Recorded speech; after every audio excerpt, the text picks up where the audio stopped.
Good afternoon, this is Tim again. Welcome to my training vlog. Um, just completed week 9. Had a very successful week 9, as a matter of fact.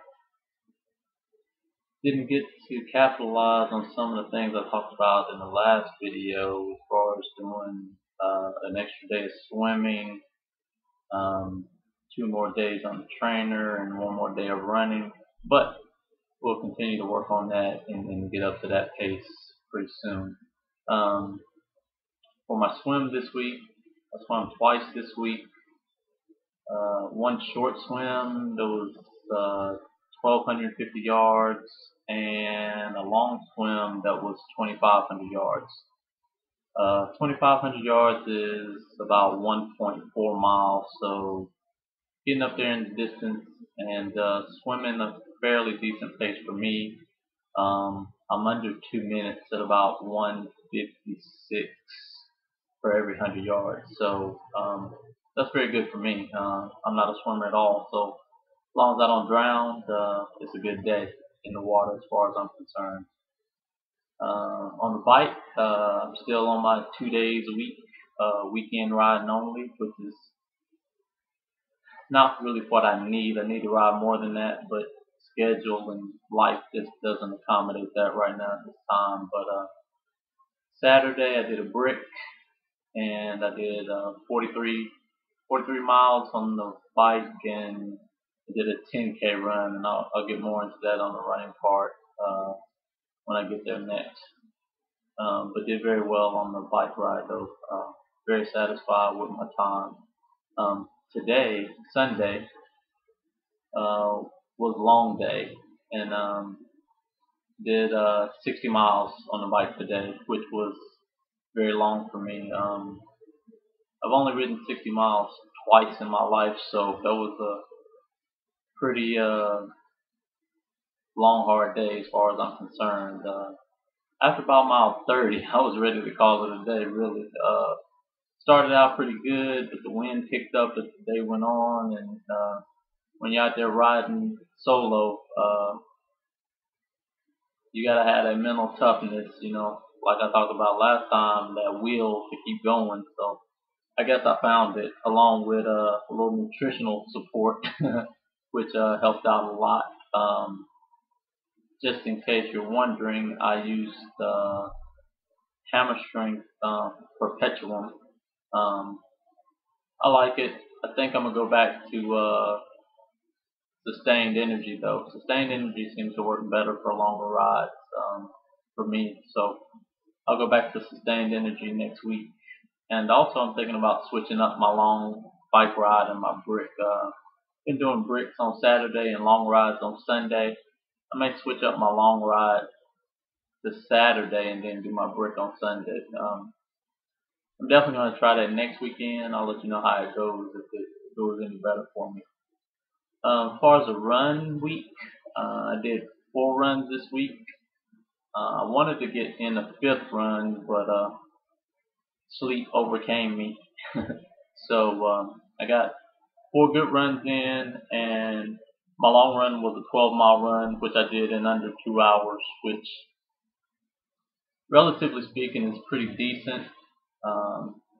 Not where I want to be, though, personally. I've been in better shape before, and I'll continue to strive to get back into better shape. So that 12-mile run should come down significantly in time. But the thing was to run even and consistent, and I did. So I'm not really complaining about the run. Just wish I was in a little better shape, obviously. But hey, I have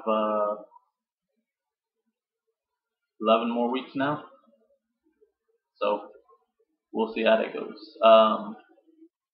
So for my swim next week, my long swim is going to be 3,000 yards, which is about 1.7 miles.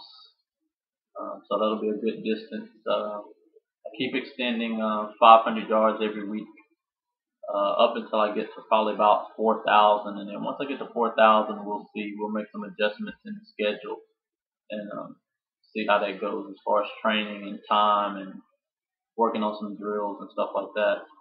As far as the bike goes, hopefully I'll get to incorporate some of those um, indoor trainer rides that I discussed last time, and hopefully I'll get 4 days on the bike. That's still the goal. The two rides on the weekend are great. I just need a little more saddle time, so we'll keep shooting for that. And again, we're going to switch up the long ride to Saturday and the brick on Sunday next week, just to see if I handle that better. I was a little tired today, so hopefully the long ride on Saturday will uh, be a little easier. I don't have to put as much into it, and then I'll train hard on Sunday for the brick. And then my long ride for the bike next week is 70 miles, so um, on to a new uh, challenge there, riding further than I've ever ridden before with 70 miles next week. As far as the run goes next week, my long run is 14 miles. Um, should be fairly, I won't say easy, but shouldn't be a big deal with getting 14 miles. Should be pretty comfortable with running that. Just need to work on maintaining a comfortable pace and make sure I carry enough hydration with me out there on the run. It's very humid here in Florida, so training with proper hydration is a necessity that can't be ignored. So great week this week. Um, 2 days of swimming, 2 days of biking, and 4 days of running. So not too bad.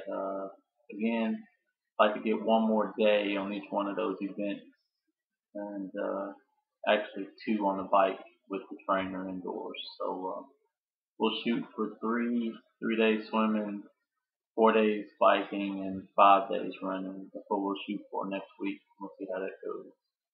So hopefully you got out there and did some training yourself. And I guess the last thing I should say before I sign off, back to nutrition. You definitely need to make sure you hydrate and have some carbs, whether it's liquid or food. I probably prefer liquid, so it absorbs into your system a little quicker, and you don't have to worry about any